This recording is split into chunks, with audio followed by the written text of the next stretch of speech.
E aí pessoal, tudo bom? Bom, vamos iniciar então a aula 2, tá? A videoaula da aula 2. Como a gente já havia falado antes, né, a linguagem C, né, é um programa estruturado, tá? Então ela trabalha através de uma certa estrutura, tá? Então para que você consiga desenvolver programas nessa linguagem, você tem que pensar que é como se fosse uma carta, né? É como se você estivesse redigindo um texto, segue algumas regras, tá? Bom, então a gente sabe que programação em C existe uma ou mais funções. A função que geralmente você conhece é a função main, lembra? Lá no int main, aquilo lá é uma função, é a função principal da sua programação. O formato geral dessas funções, ela segue da seguinte forma: você tem o tipo, depois vem o nome, e aqui entre os parênteses você coloca a declaração dos parâmetros. Tá? E dentro das chaves você então coloca o corpo, né? Ou seja, a parte da programação, né? Que é o conteúdo que vai ser executado pelo seu sistema, tá? Pela sua programação. Geralmente o primeiro programa criado, tá? Tanto no CodeBlocks, quando você cria um projeto novo, ele já te cria esse int main. Tá? E automaticamente já vem um return 0, porque esse main é uma função chamada main, tá? Não tem nenhum parâmetro do tipo inteiro. E se é do tipo inteiro, ele retorna um valor. Isso aqui não é um O, tá? É um 0, mas retorna 0. Tá? Então a função main inicia a execução do programa. Tipo da função é int. Esse é o tipo da função chamada main. Tá? A função então retorna um valor inteiro. E a instrução de retorno retorna 0, no caso, porque como ele é do tipo inteiro, no final ele vai retornar um valor inteiro. Tá? Bom, resumidamente, a função main ela tem algumas sintaxes, né, algumas marcações, como por exemplo, esses parênteses indicam que o compilador vai tratar uma função. Então isso aqui é automaticamente definido como função pelo fato de utilizar esses parênteses. Tá? As chaves delimitam o corpo da função. A chave de abertura, tá, que abre o bloco, e o fechamento do bloco, tá? Bom, tanto é que se eu abrir aqui o CodeBlocks, deixa eu ver se eu tenho ele já. CodeBlocks, tá? Vou abrir o meu CodeBlocks e criar aqui, pegar um projeto já existente, que é aquele que nós havíamos feito, tá? Vamos ver se eu consigo abrir aqui do nome, tá? Aqui, se você pegar esse conceito, nós temos aqui a nossa função principal, tá? Chamada main. Então ela é uma função porque ela possui esse formato, né? Eu poderia, por exemplo, declarar do tipo inteiro uma função chamada função, pronto. Isso aqui é uma outra função chamada função, tá? Se eu falar assim, não, eu quero uma função chamada teste, pronto. Isso aqui, essa diretriz significa que esse teste é uma função do tipo inteiro. Inicia-se aqui e finaliza aqui. Então tudo que tiver entre esses parênteses, essas chaves, perdão, faz parte da minha função teste, tá?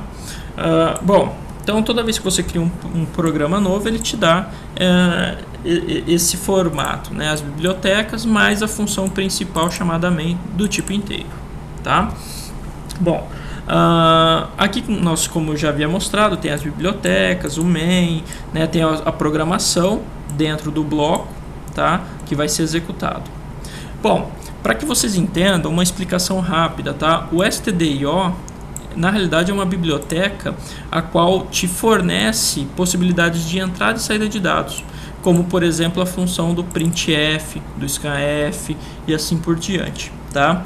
Já o stdlib, que é a outra biblioteca, se você observar, ela está aqui, stdio e o stdlib, tá? Ela vai te dar funções do sistema, tá? Por exemplo, para pausar o sistema, para executar algum arquivo do sistema e assim por diante, tá? Bom, o printf é a instrução de entrada e saída, tá? Então você imprime no monitor uma frase ou alguma instrução, tá? Então ele vai imprimir na tela. A função system, né, que é um método de execução, geralmente ele executa um comando interno do computador. O pause seria para pausar a execução do programa, tá? Então ele solicita uma pausa, tá? É um dos recursos que a gente pode utilizar dentro do sistema. Alguns códigos especiais, a gente possui algumas diretivas. Lembra que eu falei que o contra/n é uma nova linha? Por quê? Dá a entender que é um enter, tá? É como se ele estivesse pulando para a linha de baixo. Contra/t é a tabulação. Por exemplo, se eu vir aqui, ó, vou imprimir assim, ó, quer ver, ó, Fernando Kendi. E aqui no meio, deixa eu colocar Kendi maiúsculo, beleza. Eu colocar um contra/n, na hora de eu executar, você vai observar que deixa eu salvar arquivo, salvar como save, file as. Vamos trocar aqui para cá, save. Vamos ver se ele vai executar agora. Não, deixa eu trocar o projeto. Eu acabei pegando um projeto que estava errado. Console application, tá? Linguagem C. Vou colocar como teste, tá? Vou até tirar daqui. Aqui, ó, next, finish, beleza, tá aqui, né, ó, por exemplo, eu vou trocar aqui, ó, pro meu nome, né, ó, Kendi. Se eu colocar entre o Fernando Kendi um contra/n, na hora de executar você vai observar, ó, que ele pulou, ó, de linha, tá? Se eu tirar o contra/n e executar, você vai observar que ele manteve na mesma linha, né? Que ele então está imprimindo o texto, né? Essa frase aqui de modo linear, né? Reto. Se eu colocar um contra/t, é uma tabulação, é como se eu estivesse dando um tab, ó. Ele joga um pouco para frente, tá? E é claro, se você tiver outras retrocesso usado para impressora, contra/b, contra/f é um salto de página de formulário. Ele tem um bip. Então se você tiver, por exemplo, deixa eu ver se aqui ele vai funcionar no meu. Não, ele não deu bip, provavelmente é porque na realidade está fora do escopo, tá? Mas não tem problema. O que você vai mais utilizar são esses dois, tá? Mas tem outras formas de você representar, tá, esses códigos. E outra informação também que é interessante, que no printf, como eu havia falado, você tem alguns recursos para saída, né? Por exemplo, ó, vou dar um exemplo bem simples, ó. Vamos colocar assim, ó, do tipo inteiro, né? Int, número inteiro. Então eu estou criando uma variável, né, chamada número inteiro, tá? E estou falando que ele já tem um valor fixo, que vai receber 40. Então esse cara aqui já vale 40, tá? Se eu imprimir na tela ele, ó, bom, né, então imprimindo o número porcentagem de número inteiro. Se eu fizer isso, vocês vão observar que na hora de executar, ó, ele me aparece 40 aqui. Por que aparece 40? Porque eu estou usando porcentagem D. E o porcentagem D no printf, ó, é o número inteiro, tá? Com sinal. Número inteiro decimal significa o número com casas decimais, tá? Então você tem lá, poderia colocar outros valores, como por exemplo 4.000. E pedir para executar, ó. Então o número é 4.000, tá? E dentro do printf, se eu quero imprimir o valor de uma variável, eu preciso usar o porcentagem D, tá? Para representar a saída. Se você falar assim, e se eu tivesse antes, né? Se eu está colocando no final, vamos supor que eu tenho aqui outro int, número antes, vou colocar um valor qualquer, 1000, tá? E eu quero que ele apareça aqui, ó, o 1000, tá? Então porcentagem D e coloco aqui, ó, número antes, vírgula. Por quê? Esse cara vai aparecer aqui e esse cara vai aparecer aqui. Essa ordem, tá? Primeiro esse, porque eu quero que ele apareça aqui. Se eu quisesse que ele aparecesse aqui, esse cara tinha que estar aqui no final, tá? É bem chega a ser um pouco complexo, mas espero que vocês tenham entendido, tá? Então, ó, por exemplo, se eu executar, aí, ó, o 1000 número é 4.000. Por que 1000? Porque vai aparecer aqui o valor de número antes. Número antes equivale a 1000, tá?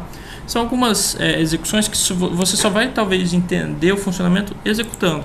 Então eu gostaria de pedir para vocês que durante, né, a prática, que vocês tirem as dúvidas, tá? Aliás, né, conforme vocês forem executando os exercícios, vocês me perguntem durante a aula para, né, que eu consiga explicar isso para vocês, tá? De uma maneira um pouco mais fácil, tá? O porcentagem D e o porcentagem I é para o mesmo tipo de informação, no caso inteiro, tá? O porcentagem F é ponto flutuante, ou casas com decimais. Porcentagem S é para strings de caracteres, ou seja, um conjunto de caracteres. E o porcentagem C, como eu havia falado, é para um caractere só, tá? Tem outras funções aqui, ó, que a gente quase não utiliza, tá? Ó. Então, você não precisa se preocupar. Isso aqui é mais um informativo mesmo. Dentro aqui desse exemplo, tá? Então, eu estou sendo um pouco rápido, mas eu espero que esteja contemplando todo o slide, tá? A gente tem lá um programa onde a gente tem aqui as bibliotecas, tá? Minha função principal main. Eu estou imprimindo na tela aqui, este é o número, e aqui tem um porcentagem D e um valor 5. Você observa que eu não tenho nenhuma declaração, tá, de variáveis. Então, por exemplo, se você falar assim, eu gostaria que imprimisse aqui um valor fixo, né, não uma variável, aqui eu quero um valor, sei lá, um valor qualquer, você pode colocar na frente, ó. Se eu colocar 5.000 aqui, ele vai ser impresso aqui, tá? Ó. Mas e se eu quisesse, ó, vamos colocar o primeiro, eu quero colocar o número 1 aqui, eu posso vir e colocar um porcentagem D, e aqui, ó, 1,500. Por quê? 5.000. Porque esse 1 vai aparecer aqui, e esse 5.000 vai aparecer aqui, tá? Ó. Então, ó, o primeiro número é 5.000, tá? Aqui é só um exemplo de funções utilizando o printf, né? De como você utiliza o printf. A função do scanf é de leitura, como eu já havia dito para vocês antes. É uma função que vai ler o que a pessoa vai digitar. A expressão ela é bem simples. Você vai chamar o scanf, definir qual que é o tipo de leitura e aonde ele vai salvar. Tá? A expressão de controle sempre é precedida do porcentagem, tá, ok? Aqui são alguns códigos de formatação. Se o scanf vai ler um caractere, é porcentagem C. Se vai ser um inteiro, pode ser esses dois, ó, D ou I. Se for um float, porcentagem F. Se for uma string, né, de caracteres, porcentagem S. O que você vai mais utilizar é esse e esse. O restante dificilmente a gente utiliza, tá? Bom, vamos dar sequência. Aqui é aquele exemplo de soma, então não vou precisar revê-lo novamente. Aqui é o código já pronto, tá? Do exercício que nós fizemos na aula 1. Aqui é também o exemplo de leitura de vários valores, ó. Você lembra que aquele exemplo das provas lá da média? Aí, ó. Então eu tô declaração das variáveis, startei a minha função main, declarei como float, né, como número flutuante, né, valores que possuem vírgula, P1, P2, P3 e P4. Criei mais uma variável chamada média do tipo float, e com isso então eu começo a pedir para a pessoa digitar os valores, ó. Digite as notas das 4 provas. Se você observar, eu estou usando um printf pedindo para a pessoa digitar 4 notas na sequência. E o meu scanf está lendo 1, 2, 3, 4 informações. Aí você vai falar assim, eu posso ler tudo isso? Pode. Se você vir aqui e falar assim, ó, por exemplo, não vou nem usar float, vou usar int. A, B, C, D. São 4 variáveis A, B, C e D, tá? E vou pedir para o printf fazer a leitura, ó, digite 4 valores, ou números, né? Números inteiros, tá? Beleza. O meu scanf, que é o de leitura, ele vai ler 4 valores inteiros, tá? Porque a pessoa vai digitar 4 consecutivamente, tá? Então, por isso que eu repito aqui 4 vezes o porcentagem D. Se fosse para digitar um número de cada vez, então, no caso, um único porcentagem D, tá? Mas como eu estou digitando 4 de uma vez, 4 porcentagem D. Após a aspas, você coloca a vírgula, e comercial, e a variável que vai ser salva. No caso, o primeiro valor digitado vai ser para A, o segundo valor digitado vai ser para B, o terceiro valor digitado vai ser para C, e o quarto valor digitado vai ser para D. Tá? Se você falar assim, poxa, mas isso aqui tá certo? Tá, porque isso aqui não é a ordem de entrada. Por exemplo, o scanf ele vai ler uma informação do tipo inteiro, outra informação do tipo inteiro e assim por diante.